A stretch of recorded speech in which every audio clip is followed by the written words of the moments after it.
Saygıdeğer izleyiciler, Sayın Erol Çankaya ile birlikte yapmış olduğumuz programların bu kısmında öksürükten bahsetmek istiyorum size.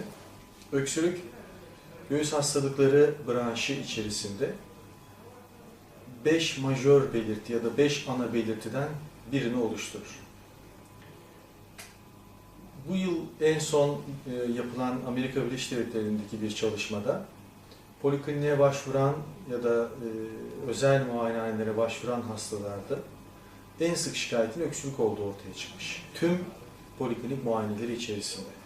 Yani bir başka şekilde bunu şöyle ifade edebiliriz. Öksürük başta olmak üzere göğüs hastalıkları şikayetleri hemen hemen tüm dünyada en sık poliklinik şikayetleri içinde yer almakta ve en sık poliklinik muayeneleri göğüs hastalıkları branşı içerisinde bulunmaktadır. Peki öksürük nedir? Normal insanlar öksürür mü? Öksürük aslında bir koruyucu reflekstir. Akciğerlerin korunmasında, akciğerlere yabancı madde, akciğerlere mikroorganizma, mikroplar, akciğerlere sıvı kaçışı, akciğerlere yiyecek kaçışını engellemek için oluşan hayati önemdeki bir reflekstir.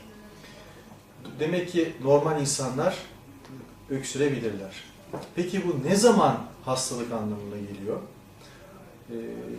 Artık normalin dışında olan, günlük aktivitelerimizi bozacak şekilde, hiçbir sebep yok iken meydana gelen öksürükler bir hastalığın habercisidir.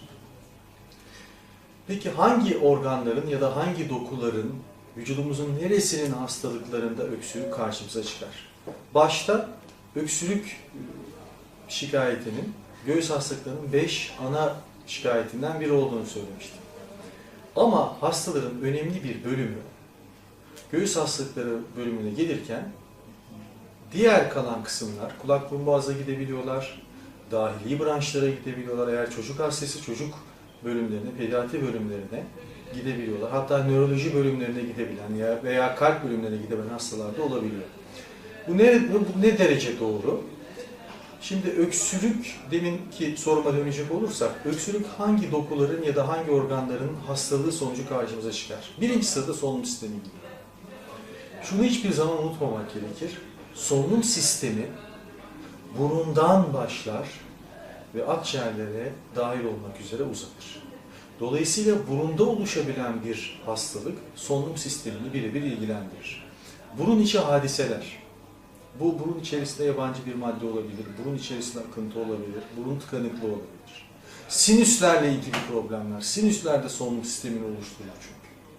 Basınç dengesini sağlayabilmek, içeriye alınan, nefes yoluyla içeriye alınan havanın vücuda uygun hale getirilmesinde burunla birlikte çok önemli rolleri vardır sinüslerinde. Sinüzit, sinüsteki iltihabın ya da başka etkenlerin akıntıya, salgılara yol açması, sekresyonlara yol açması, boğazda oluşabilecek, ağız içinde oluşabilecek tüm problemler, bu bademcik iltihabı olabilir, farenjit olabilir yani boğazın iltihabı olabilir, soğuk algınlığı olabilir, grip olabilir. Bunların hepsi öksürük ile karşımıza çıkabilir. Yine orta kulak iltihapları öksürük yapan nedenlerden bir tanesidir. Bunun dışında yemek borusunun problemlerinde, iltihaplarında, özellikle mide içeriğinin, asit içeriğinin geriye doğru kaçması, yemek borusuna doğru kaçması ki biz buna reflü diyoruz. Reflü yine kolaylıkla öksüre yol açabilen hastalıklardan bir tanesidir. Kalbin etrafındaki zarın iltihabı, buna perikardit adı verilir. Bunun neticesinde öksürük karşımıza çıkabilir. Bakın daha henüz akciğerlere gelmedim. Bunun dışında kalp yetmezliği çok önemli öksürük nedenlerinden bir tanesidir. Bazen hiçbir neden bulunamayabilir. Buna habitüel yani alışkanlık, tik gibi düşünebilirsiniz. Alışkanlık nedeniyle oluşan öksürük tanımını buna verebiliriz. Peki solunum sistemi burun ve sinüslerin ve haricindeki esas akciğerlerin ve hava yollarının hastalıklarında öksürük olur mu? Elbette olur. Özellikle sigara içimine bağlı karşımıza çıkan ve dünyada şu anda 4. en sık ölüm nedeni olan kronik obstrüktif akciğer hastalığı, KOAH olarak kısaltmasını yapabileceğimiz, içinde kronik bronşitin de yer aldığı önemli bir hastalık grubu, en sık öksürük nedenlerinden bir tanesidir. Bunun dışında dünyada yine KOAH gibi çok yaygın görülen astım hastalığı da öksürük yapan nedenlerden, hastalıklardan biridir. Bunlar hava yolu hastalıkları ana başlığı altında incelenirler. Bunların dışında benim de yapmış olduğum çalışmalarda vardığım ortak netice sonucunda akciğer kanseri de karşımıza en sık öksürük şikayetiyle başvuran hastalarda karşımıza çıkabiliyor.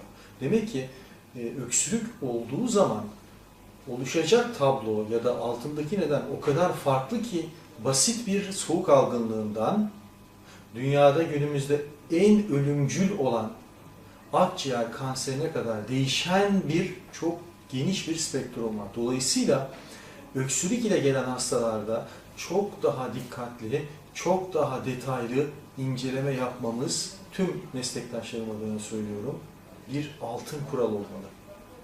Bunların dışında hava yollarında oluşabilecek herhangi bir tümör, herhangi bir kabartı, herhangi bir iltihap, yine aynı şekilde bronşit, akut bronşit gibi, kronik bronşit gibi, zatürre biliyorsunuz akciğerlerin mikrobik hastalığıdır ve günümüzde akciğer enfeksiyonları yani zatürreler tüm enfeksiyonlara bağlı ölüm nedenleri içerisinde yine birinci sırada yer almaktadır.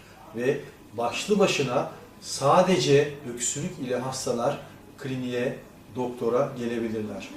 Bunların dışında bronşektazi dediğimiz hava yollarının genişlemesiyle karakterize bir hastalık var. Bunda da yine öksürük kolaylıkla karşımıza çıkabilir. Bunların dışında akciğerlerin ana ya da hayati bölgesini oluşturan yapıya biz interstisyum adını veriyoruz. Burası gaz değişiminin geçişini sağlayan çok önemli bir yapıdır. Çünkü hepimizin bildiği gibi akciğerlerin temel fonksiyonu dokulara oksijen sağlamaktır. İkinci önemli görevi de karbondioksit, vücutta oluşan zararlı karbondioksit gazının vücuttan atılmasını sağlamaktır. İşte bu bölgenin yani oksijenin kana karıştığı, kandaki karbondioksitin akciğerlere ve oradan dışarıya atılmasının sağlandığı bölge interstisyum bölgesi olarak bilinir. Ve bu bölgenin tüm hastalıklarında öksürük karşımıza çıkabilir. Ve bu hastalık grubu şu anda tıpta en geniş, inanılmaz sayıda hastalıkların yer aldığı ve sınıflandırılması, tanımlandırılması hemen her gün değişen çok önemli bir hastalık grubu da bu interstisyal hastalıklar olarak bilinir. Ve demin de bahsettiğim gibi öksürüğün önemli nedenlerinden bir tanesidir. Burada neler vardır bu hastalıklar içerisinde? Bu hastalıklar içerisinde yine alerjik reaksiyonlar sonucu, bu bir evde beslenen kuş olabilir veya kuaförde çalışma sonucu kimyasal ajanlara maruz kalma olabilir. Fırındaki oradaki ortamda etkilenme olabilir ki biz bunlara hipersensitivite pnömonileri diyoruz ve çok geniş bir hastalık grubunu oluşturur bu hipersensitivite ya da aşırı duyarlılık pnömonileri ve çok değişik hastalık adları bu grup içerisinde yer almaktadır. Bu da öksürük yapan nedenler içerisindedir. Yine mesleki, mesleksel akciğer hastalıkları, başta kömür madeninde çalışanlar olmak üzere, tüm madenlerde çalışanlar, kömür madeni işçileri pnömokonyozu olarak bilinir veya silikozis olarak bilinir. Bunlara maruziyet sonucu öksürükle hastalar gelebilirler. Yine insanlık kadar eski bir hastalık olan tüberküloz ya da verem olarak da bilinen ya da ince hastalık olarak da bilinen hastalığın da belki de bazen tek başına belirtisi öksürük olabilir. Dolayısıyla hep çok dikkat etmek gerekiyor. Bir taraftan üst solunum yolu sistemi bölgeleri, sinüzit, bronşit, farenjit, zatürreden aşağı doğru indikçe akciğer kanserine kadar değişebilen, bazen diğer organ ve dokuların kanserlerinin, akciğerlere ve akciğerin etrafındaki zarlara sıçraması sonucu da karşımıza öksürük ile hastalar gelebilirler. Dolayısıyla öksürükle gelen bir hasta tüm belirtiler içerisinde en üst sırada, birinci sırada olduğunu söylemiştim. Tekrar altını vurguluyorum. Dolayısıyla böyle bir hasta hem ilk sırada hem de pek çok hastalığın tezahürü olarak karşımıza çıkabilir. Dolayısıyla bu tip hastalarda çok dikkatli olmamız, nedene yönelik tedavi etmemiz son derece önemli. Bazen nedene yönelik tedavi yapılır. Mesela sık nedenlerden bir tanesi şudur. Hasta bir üst solunum yolu hastalığı geçirir. Soğuk algınlığı gibi, grip gibi. Ondan sonra tüm şikayetleri geçmesine rağmen öksürüğü devam eder. Biz buna bronşların yani hava yollarının aşırı duyarlılığı deriz. Sadece öksürük devam eder. Mikrop vücuttan temizlenmiştir ya da etken neyse vücuttan bertaraf edilmiştir. Verilen ilaçlarla, yapılan istirahatler ve doktorların tedavi önerilerine uygun davranılmakla ve öksürük devam eder. İşte bu durumda öksürüğü kesici ilaçlar veririz. Ama önce öksürüğün altındaki nedenin tespit edilmesi lazım. Bu çok önemli. Peki neler yapılabilir? Demin bahsetmiştim nedenleri. Kalp yetmezliği varsa kalp yetmezliğinin tedavisi. Tüberküloz, verem hastalığı varsa onun tedavisi. Zatürre varsa zatürrenin tedavisi. O çok geniş hastalık grubu olan intersel akciğer hastalıklar varsa onun tedavisi. Astım bunun altındaki nedense astımın tedavisi. Koazsa bunun tedavisi. Bazen başlı başına hiçbir şey olmayabilir. Kullanılan ilaçlar öksürüğe yol açabilir. Dolayısıyla öksürükle gelen hastalarımızda diğer tüm hastalarda olduğu gibi kullandığı ilaçların isimlerinin alınması, ayrıntılı sorgulanması çok önemlidir. Çünkü biraz önce bahsettiğim gibi hiçbir organik neden yoktur. Halbuki hastanın kullandığı ilaca bağlı öksürük karşımıza çıkabilmektedir. Bunların başında tansiyon ilaçları gelir. Dolayısıyla her zaman bunu sorgulamakta çok önemli fayda var.